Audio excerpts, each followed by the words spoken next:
हजरात एक मतलब एक शेर समाज फरमाएं।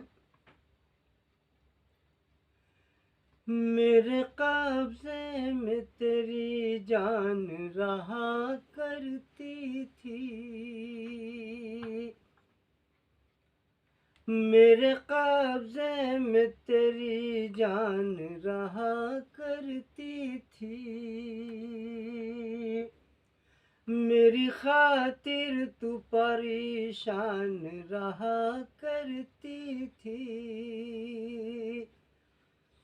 मेरी खातिर तू परेशान रहा करती थी, और मेरी जान से वो जाती रही रफ्ता रफ्ता, तेरे होठों पर जो मुस्कान रहा करती थी, तेरे होठों पर जो